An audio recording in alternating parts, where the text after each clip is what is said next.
Oh my God. Petco just delivers the cat litter by the ton, metric ton. A big old backhoe. Fill up the entire backyard. We'll be scooping for a while. We don't even have a cat box anymore. We just need like fenced in the backyard and have nothing but cat litter there, and that's all they do is go out in the backyard.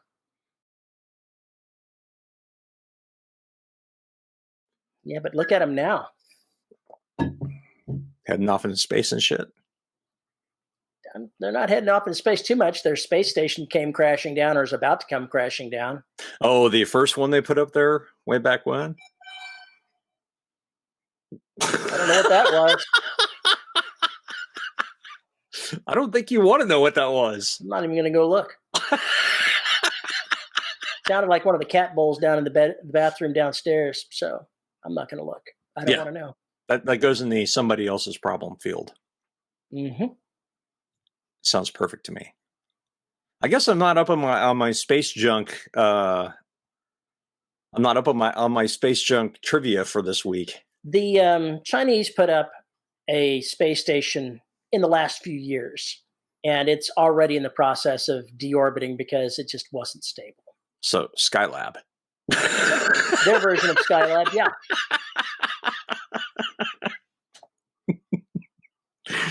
Do you remember how long that thing was up?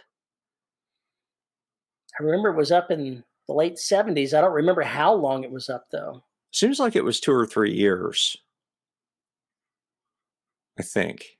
I don't know. It's pretty damn young. It's pretty damn young. Can't remember. Let's look that up. Interesting. So they fucked up and theirs is coming down too. Well, whether they fucked up or not, it's coming down. I don't know whether they fucked up or not. It may just have reached the end of its lifespan. Hmm. Is it a controlled descent? For certain values of controlled.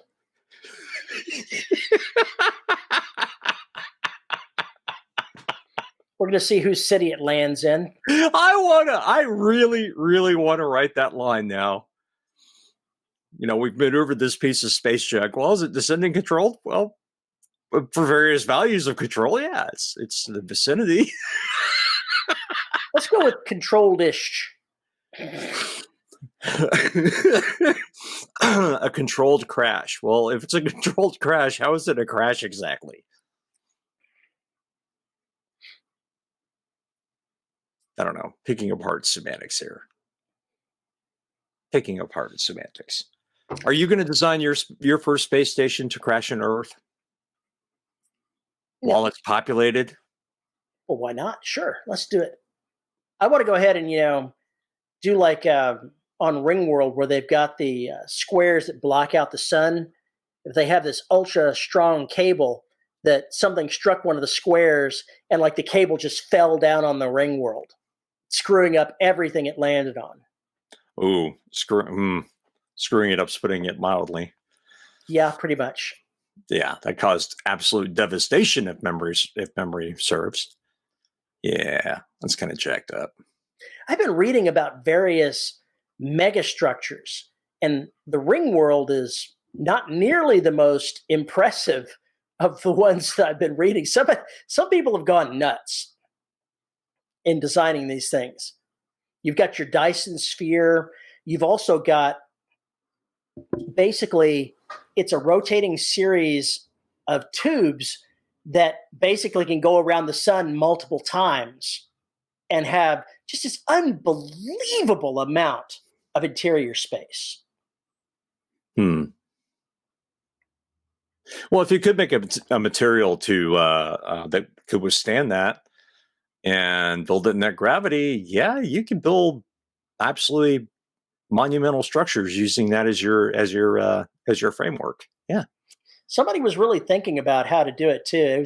It was talking about how the outer portion of it didn't move, and it was meant to keep the intersection protected from radiation and everything else, but the inner part rotated. And so there's like this open area in a vacuum between the inner and outer parts, right, where the inner part is just flying by at this unbelievable speed because the outer part's not moving. Trying to sync up so that you could get back and forth between the two has to involve rail cars that can speed up to match the speed of the interior And part. so then can flip over and then decelerate. Yeah. Wow. Like the science that would have to go into building something like that is just ridiculous. And you would know about this structure if you had bothered to read the 4th Bobiverse book that's out now. Haven't read it yet. It's on the list. It's in there. That mega structure that I'm talking about is in that one. Why would you build that thing? In this case, because they managed to render their homeworld completely uninhabitable. Ah, here we go. It was an alien species, so it wasn't humans, but right. The purpose of they had no choice. Their homeworld was becoming uninhabitable, so they had to make it.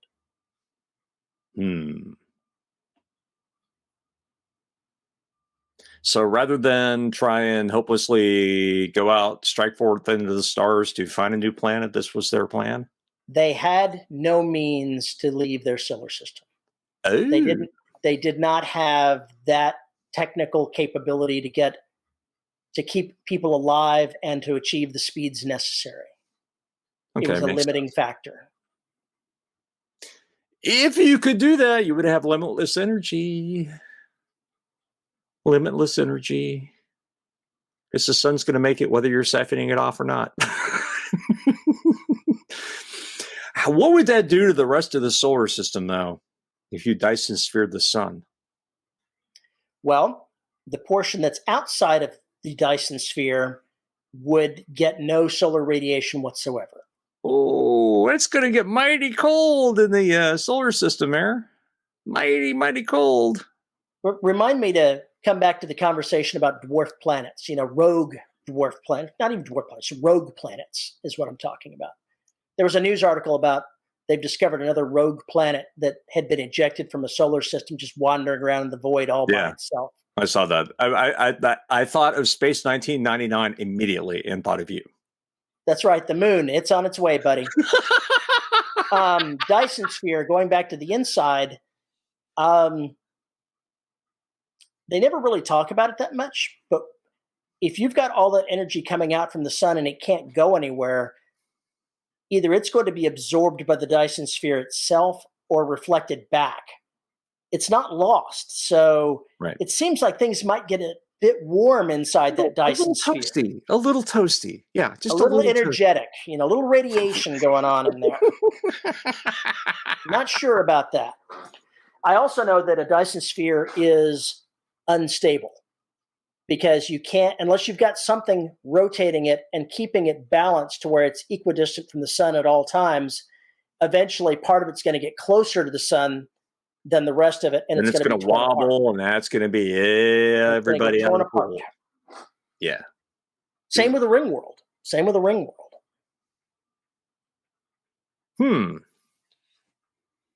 Okay, does that mean are you more comfortable with the idea of a non-fixed structure? I think one that is capable of station keeping, i.e., if in this particular case, whatever that structure was in the 4th Bobiverse book, it was like, think about it like sausages. You ever see a string of sausages where you've got sausage string, sausage string, sausage string? It's like that. So there's some give and take to it. Right. It can move a little bit. It can be made to move and adjust for position. So something that's a bit more flexible than a ring world or a Dyson sphere probably is more maintainable. But to make a Dyson sphere or a ring world, the amount of material you'd have is ridiculous. Yeah, I think you'd have to use probably all the material that's in the solar system just to build that thing.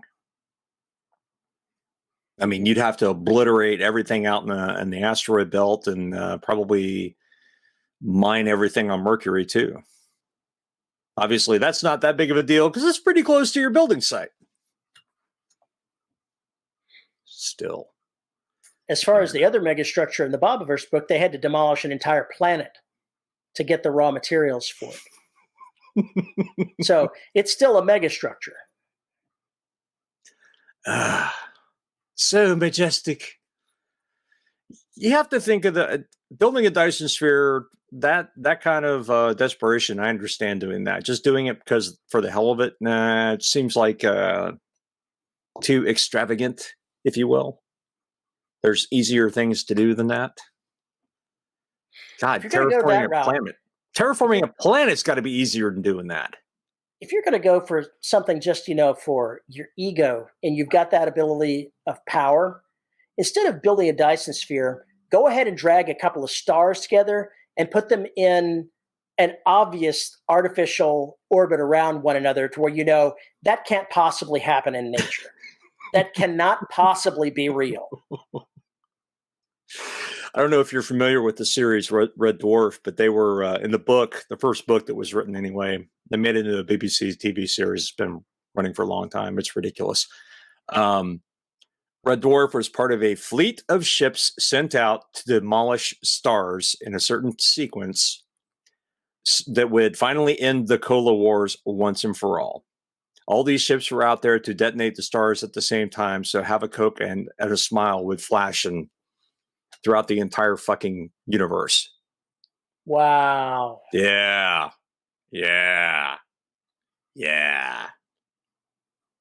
Gotta love the late 70s, early 80s anyway. It's like the Tick where they started using lasers to write shit on the moon. Oh, God. Oh, that's a really bad idea.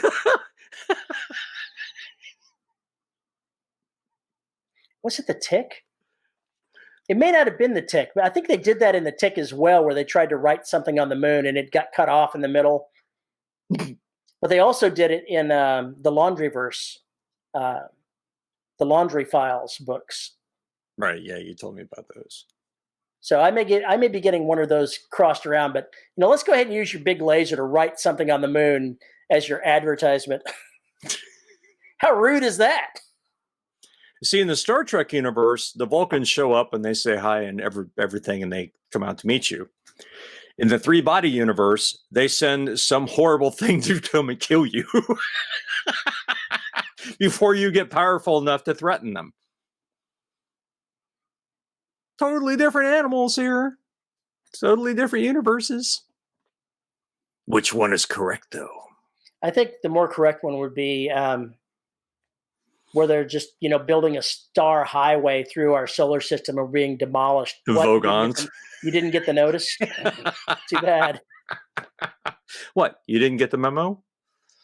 Yeah. There were public hearings. Why didn't you attend? Because we don't have star travel. Well, that's not my problem. That's not our problem, for God's sake. If you can't at least solve that, then I don't even know why we're having this conversation. Here's some poetry. There's some poetry. If you haven't read Hitchhiker's Guide to the Galaxy, what is wrong with you? Go do it. Go. It's been a long time. I'm not going to subject myself to that anymore. What are you talking about? Those were great. That kind of humor is not my bag.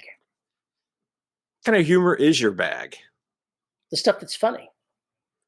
Ooh, wow.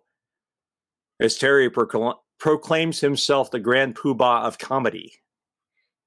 Gosh, I am not the comedy guy, but I know what I like. And the wacky humor inside those books is just not for me. It's too crazy. Too crazy? Too over the top? Too over the top. Even though it's supposed to be over the top? I know. I nothing against the writing style. It's just not my bag.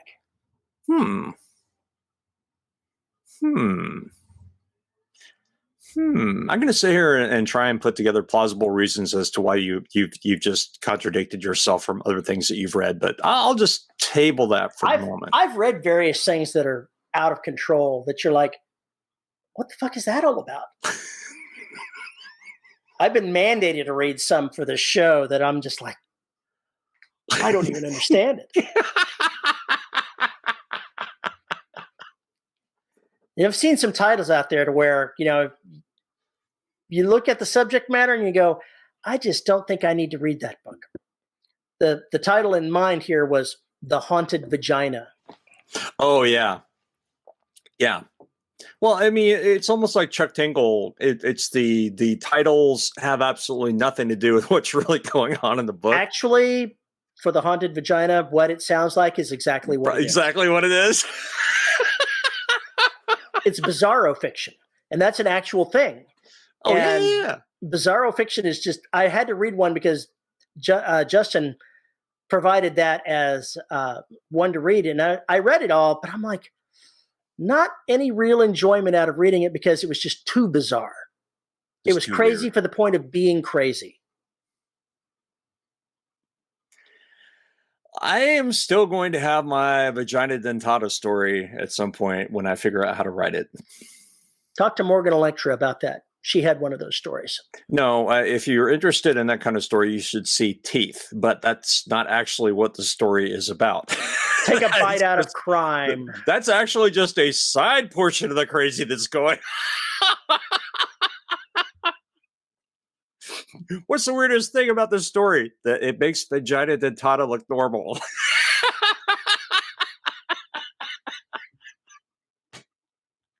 I have to write this fucking story. I have to do it. Anyway, the haunted vagina, holy shit. But don't you think some titles are put out there just because they're titillating, so to speak, even though they really have absolutely effing nothing to do with what's going on in the story? I think that you're doing a disservice to your story if you name it something that's, clickbait just to get somebody to buy it. Don't buy this book. I'm pretty much sure that that's been the title of a book. Oh, I know it has multiple times, and as well as steal this book. Oh God, now Terry's gonna search. I hate it when he searches. Nothing good happens when he searches. I'm going to read you Must be the verb for the haunted vagina. It's difficult to love a woman whose vagina is a gateway to the world of the dead. Steve is madly in love with his eccentric girlfriend, Stacy. Unfortunately, their sex life has been suffering of late because Steve is worried about the odd noises that have been coming from Stacy's pubic region. She says that her vagina is haunted. She doesn't think that it's that big of a deal. Steve, on the other hand, completely disagrees. When a living corpse climbs out of her during an awkward night of sex, Stacy learns that her vagina is an actual doorway to another world. She persuades Steve to climb inside of her to explore the strange new place. But once inside, Steve finds it difficult to return, especially when he meets an oddly attractive woman named Fig, who lives within the lonely, haunted world between Stacy's legs. I got fucking nothing, man.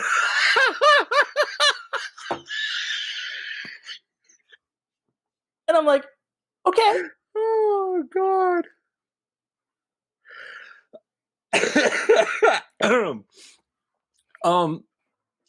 Where was that actually filed on the Amazon bookshelf? Was it in Bizarro? Was it in Erotica?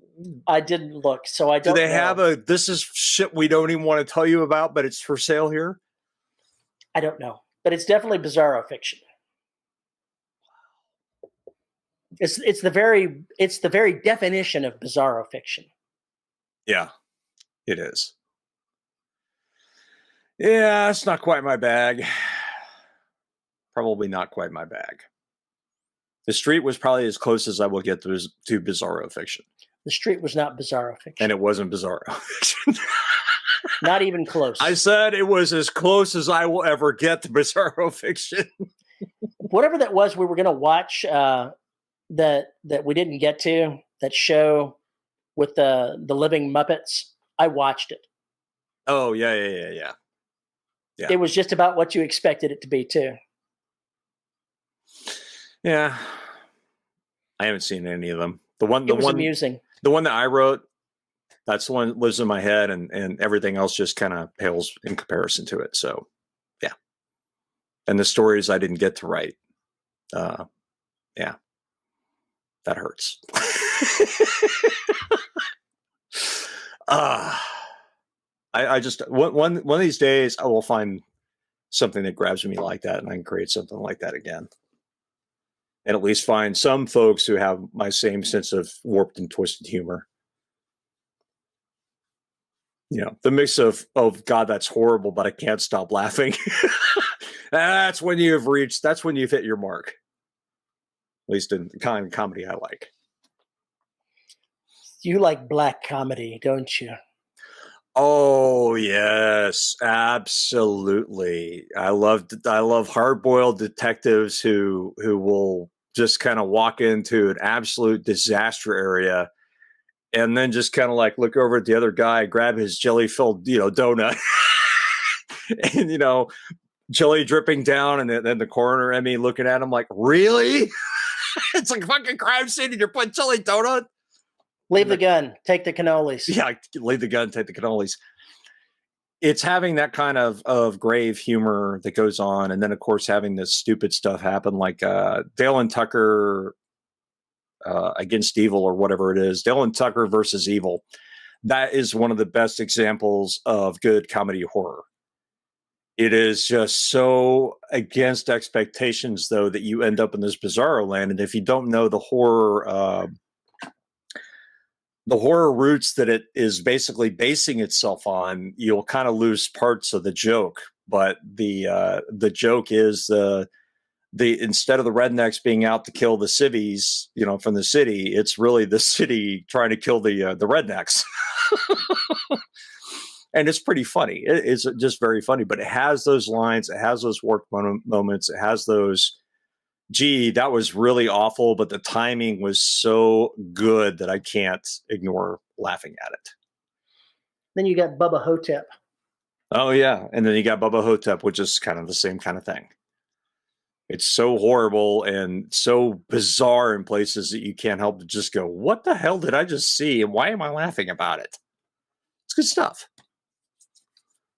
I'll find a book like that again. It'll happen. I look forward to writing it when the story takes me. So that's a great cat beard you got there, Bubba. That's what Misty said. Poor Misty. Now that you're done torturing her, she is left. She'll be back. Terry just, randomly reaches down on the floor and grabs a cat, just for no reason, just reaches over. There's a cat there already waiting. They come by looking for love, and I'll pick them up and give them a little bit of love, and then they walk back down. They're going about their business. A likely story that I don't believe. Not for a moment. Not for a moment. What else do you know? We should get back to the root of this particular thing. We had a root? Yeah, we were talking about superheroes. Oh, those douchebags. Those douchebags. What I want to know is, I learned about superheroes when I was playing role-playing games back in the 80s. There was a game called Champions where you could build up your own superheroes and play them. And I remember playing a fair chunk of superheroes. What kind of thing in a superhero appeals to you? If you were going to write a character that was superheroic in some form or fashion, it's really a wide scope of the kind of characters you can have, the kind of powers you can have. The sky is basically the limit. What would attract you to create a character as a superhero? I would say Dresden is a superhero. Sure, I'll buy that. Those are your heroes. Yeah, he's a superhero. I would say Tony Downs is a superhero. I just haven't gotten most of his canon that lives in my head out yet, but he is one as well. And if you want to look at it that way, but his power has a very, very high cost. Very, very high cost, and it's doing damage long term. So the more he uses it, the more trouble he's in, as far as his health goes and everything else. So there is kind of a timer and a clock on what he can do and how much he can do, and that's the limiting factor, right? That's completely the limiting factor in how things work for him. But I know how other things will affect that, and ways that we can get past that as well. So I have all of that planned out for him. But the bottom line is that he lives in a very, very murky place as far as dealing with his own personal demons on top of the problems his gifts give him, and then the things that he just walks into because he gets kind of dragged into them because that's just the way things work, and all the people he's trying to protect because they always end up in the firing line. Sound familiar? Very Dresden. Yeah. By the way, I tried to listen to the audiobooks for the 2 most recent Dresden Files novels, and I could not do it. Really? Why not? Could not do it. James Marsden is the actor that narrates them, and I just cannot. I can't connect with him as a narrator. I'm going to have to go back and actually read the books, buy the printed word and read them. I can't get into him as a narrator. That's too bad. A lot of people can. It's not my style. I can't connect with him. It sounds boring. And I know that that's not how it comes across when it's a written word. So I need to go back and I need to read the books if I want to actually enjoy them. And that's unfortunate. It is what it is. One of the things about the hero system, which is the basis of what Champions was built on, is the way you can increase. You can buy powers, but you can reduce the cost of those powers by making them flawed in some form or fashion. Right.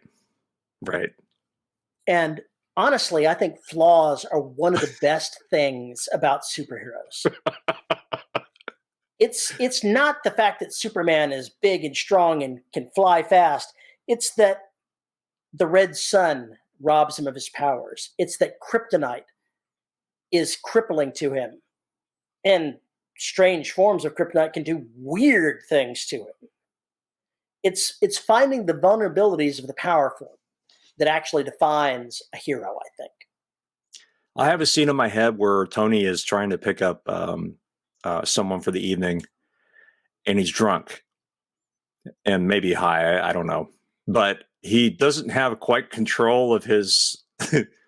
He's essentially a telepath and doesn't quite have control over what's going on. So the person he's trying to talk, the conversation he's having with them in their head is bleeding over into everybody who's dancing around and just getting more and more confusion and chaos as everything's going on, and have the person he's talking to be completely unaffected by everything that's going on around them. Funny moments. You have to have the focus. You lose the focus, the gift doesn't work. Or doesn't work the way it's supposed to. Just like magician, spells, Magician, Harry Potter, all those books. If you fuck up on a spell, you basically are throwing a crit. You're a critical fail. Bad shit's gonna happen. Or your spell automatically doesn't work on something. Like, let's use Green Lantern as an example.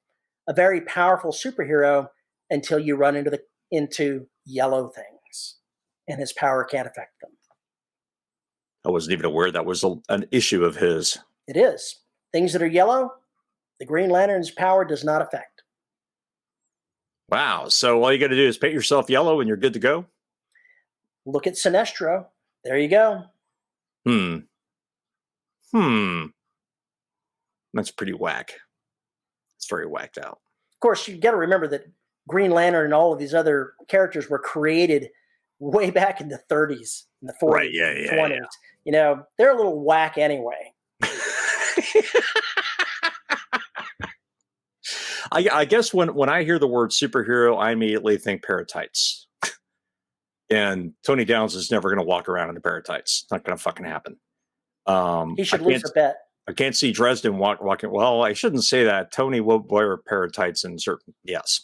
We'll forget I said any of that. Anyway, the bottom line is he's not going to be walking around in costume.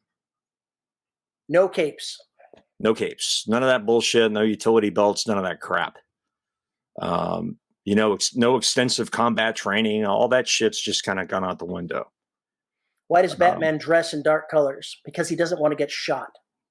Why does Robin dress in bright colors? Because so Batman doesn't want to get shot. I always wondered about that. It's like, yeah, you got bats over here, and then you got this brightly lit douchebag over here just begging to get shot. Hi, I'm the sidekick. It's his circus background. Yeah, it's yeah. Let's go with that. Yeah, that's not. No, actually, that's the fact. He was a circus Well, performer. I know that part. What I'm saying is forget it. I'm questioning the style of costume, the color of the costume, and I don't really give a fuck where he came from. I would not wear that because it is saying, "Hi, I'm here. Please shoot me." I just not a good look. Just not a good look, especially for someone who's not immune to bullets. Well, he gets over it.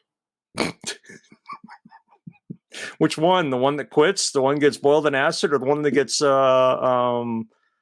his parents killed? I don't know what freaking Robin are we on anyway? I don't know what one we're on now, but the first Robin uh, moved on to become a hero in his own right. Yeah, he became Nightwing. The second one, Joker boiled alive in Nevada acid because Jason he was Todd. Yeah, because he was so obnoxious. The readers wanted him dead. But he's back alive. I'm not going to go there because that's in DK2. Shh. He's back. He never died. He never died. And he's very, very angry. He's like an anti-hero now. Yeah, big time. There's a couple of those. But you look at Nightwing's costumery. No longer that bright color.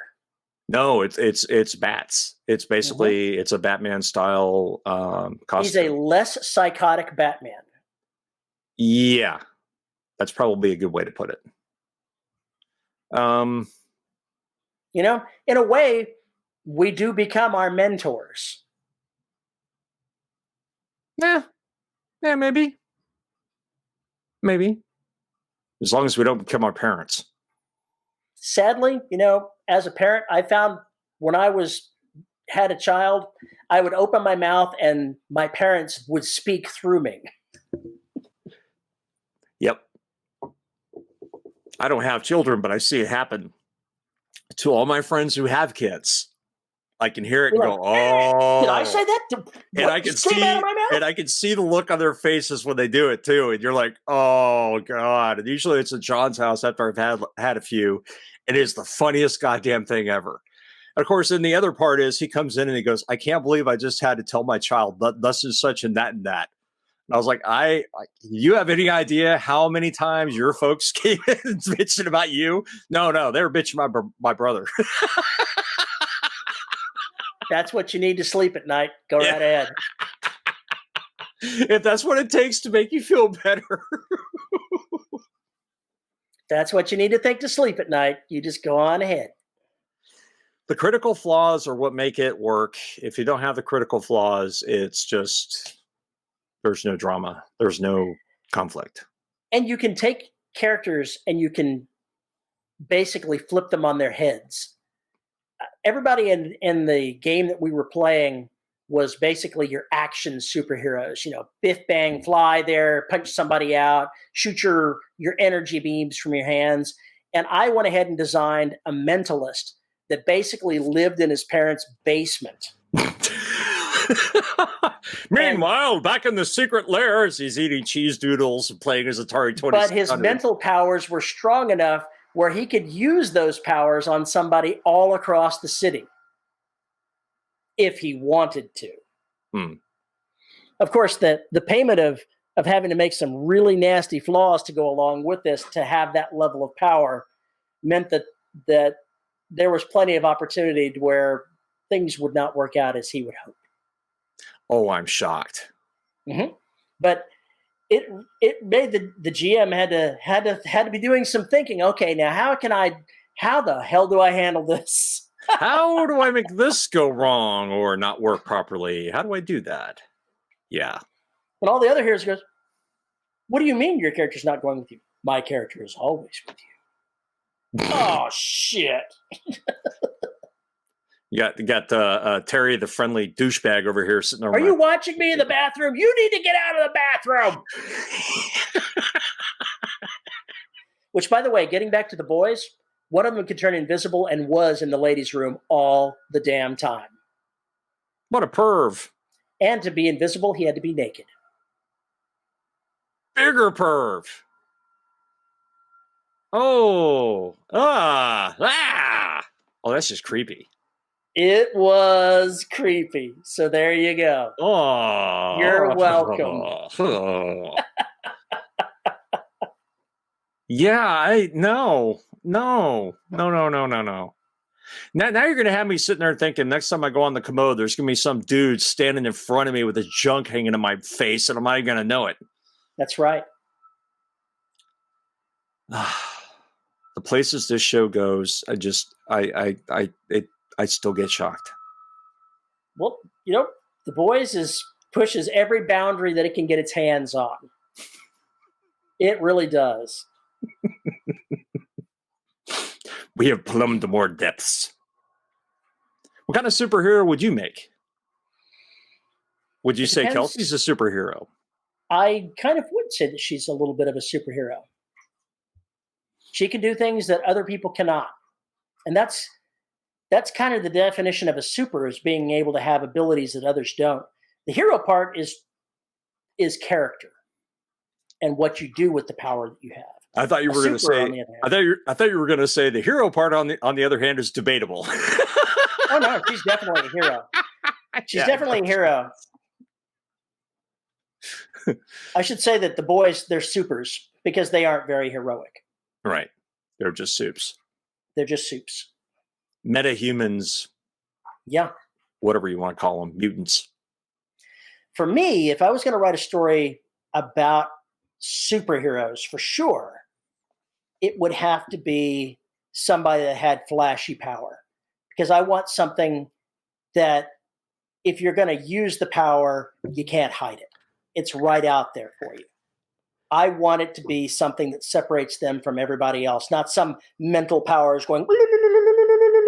It's going to have to be, I'm going to fly into the air and punch somebody through a building. So something way over the top, Hancock style. Hancock was a great, great film. Never seen it. You should. I saw the trailer and I was like, yep, I think I've seen the movie. Allow me to assure you that you have not seen the movie. Because, yeah, that's a very flawed super right there.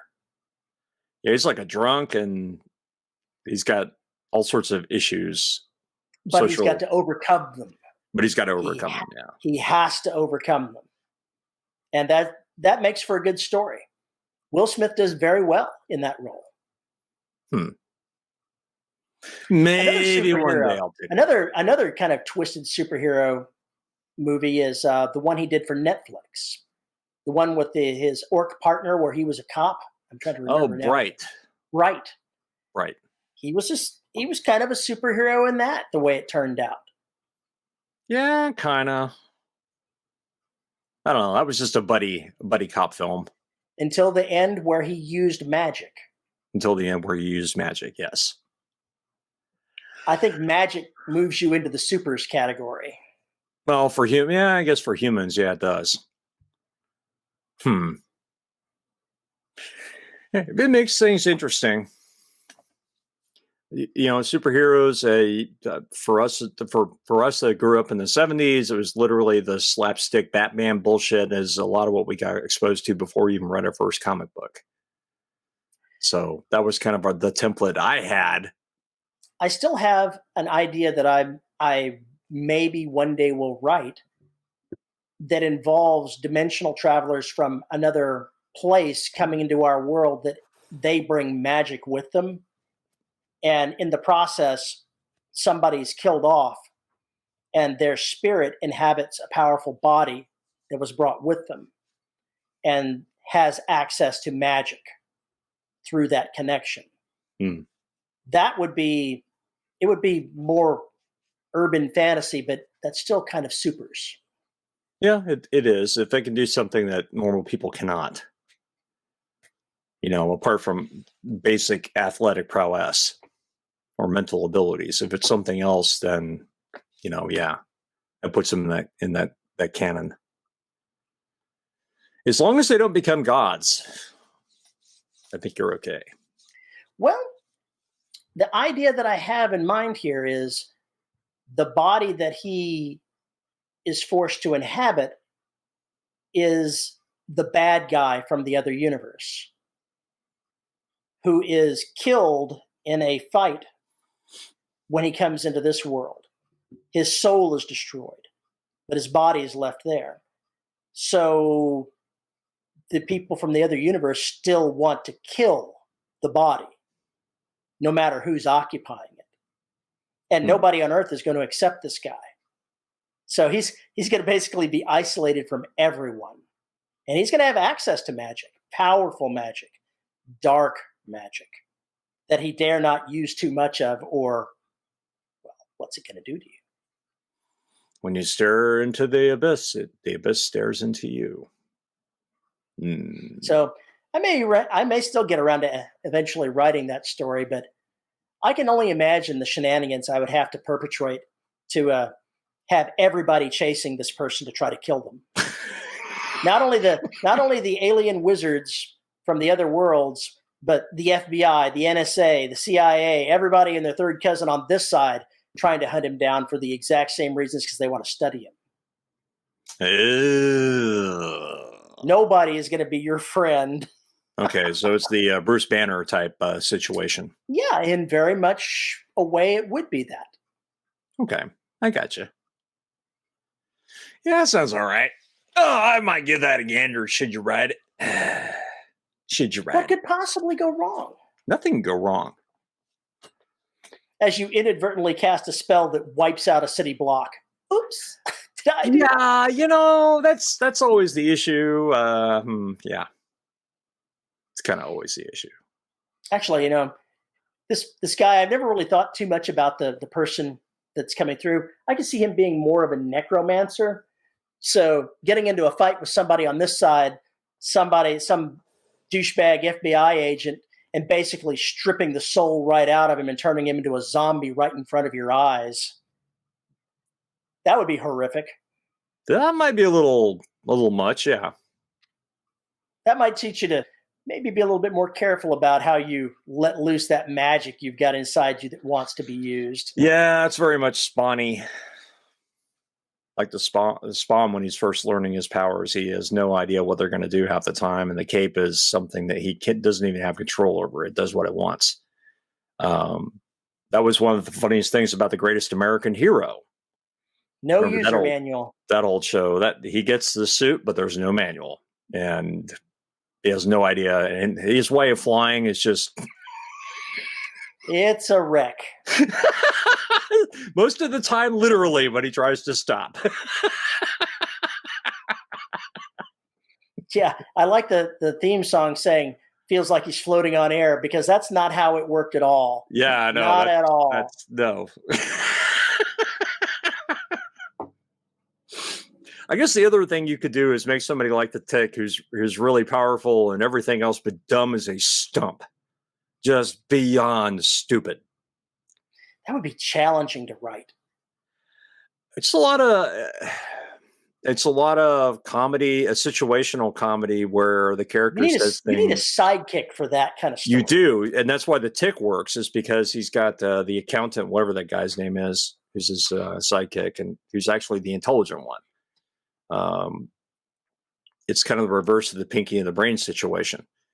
But it works. Well, actually, no. I guess he is the brain, and the Tick would be Pinky. I guess it does kind of make sense. I don't think it's a straight 1-to-1 comparison. Probably not. But still, the cast and the die is set there. You've got the main focus of the attention of the comic's about, but he is just dumb as a sack of hammers.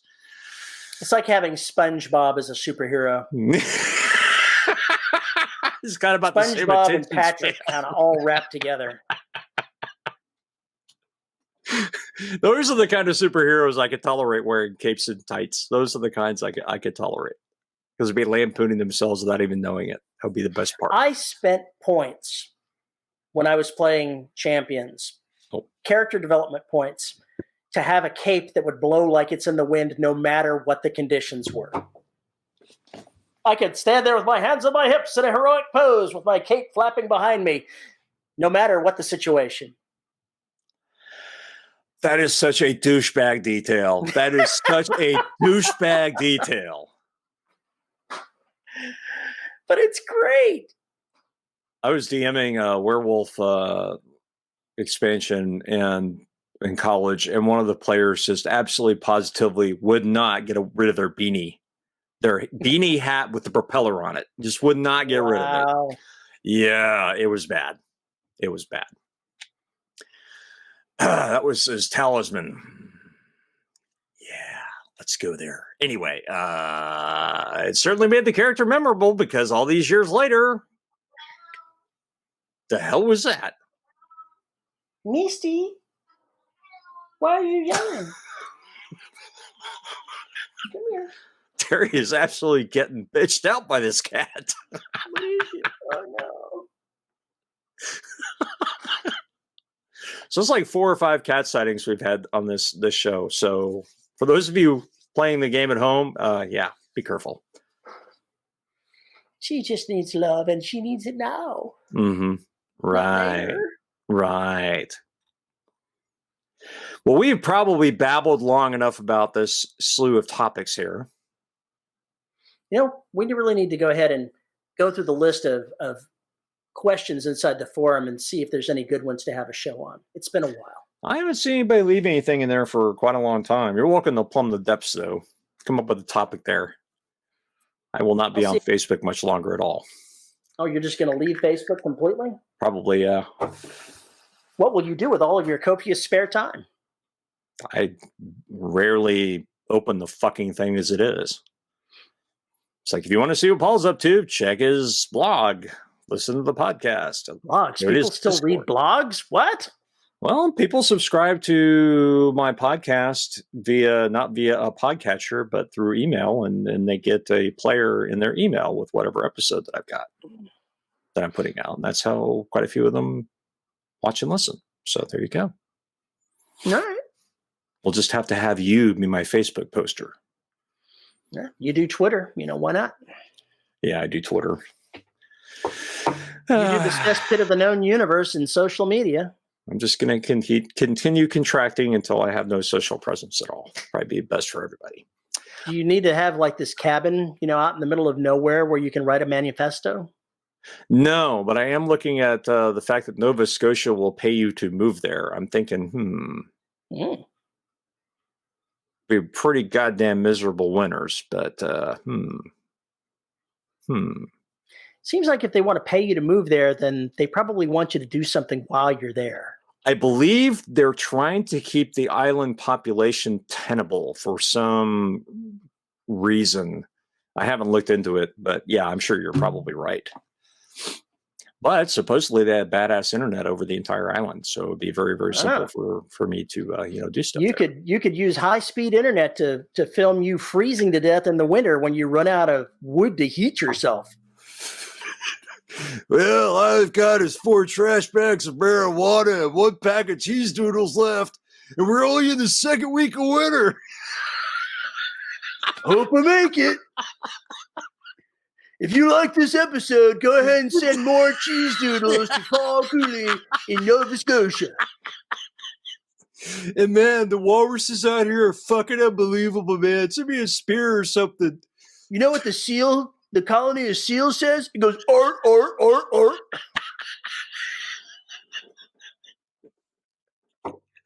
Oh my God, it'd be the greatest podcast ever. Just need a picture of a walrus huffing on a bong. That should be your new emblem, a walrus huffing on a bong. Oh, and yes, I know they're much further north than Nova Scotia, but still, it's pretty goddamn funny. I thought I ought to offend all the Canadians out there. I promise. I'm not trying. I'm not even sure that would offend the Canadians, honestly. Well, they're probably laughing their asses off. Ignorant American. 4 bags of wheat cheese noodles. They're not going to start listening to us again for at least another couple of months. We're okay right now. Yeah. Probably right. All right. Do you want to close out this disaster area? Sure. If you want to go ahead and tell us what we missed on this show about supers, and God only knows what else we were talking about, send us a note at show@deadrobotsociety.com. If you want to say something to us on Twitter, you can find Paul there at Paul_E_Cooley. You can find us on Facebook at the Listeners of the Dead Robot Society Facebook group. We are, of course, on YouTube at youtube.com/DRS podcast. And we have to thank the good folks at podhoster.com for hosting the audio for your ear holes. And finally, you can help support the show on Patreon at patreon.com/DRS podcast, where for as little as $1 a month, you can get extra content. Like for the $10 patrons, having your name read during the show. And our $10 patrons are Andrew Smallwood, Chris Winder, Isabel Cushy, Joshua Sylvester, Rick Shaw, Summer Wilson, TJ Brick, Tony L. Joy, and Veronica Jaguar. Thank you very much, patrons. We really appreciate it. You make this show possible because God knows we need all the help we can get.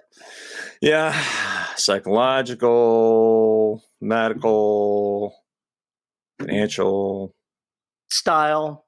Oh my God, style. Oh, this show needs a makeover by like competent people who are competent. Well, then we wouldn't have a show. Well, okay, there'd still be a show, but you and I wouldn't be on it. That's pretty fucking obvious. Maybe it's a bad idea. Anyway, folks, we are out of here. We will talk to you next week. Bye-bye.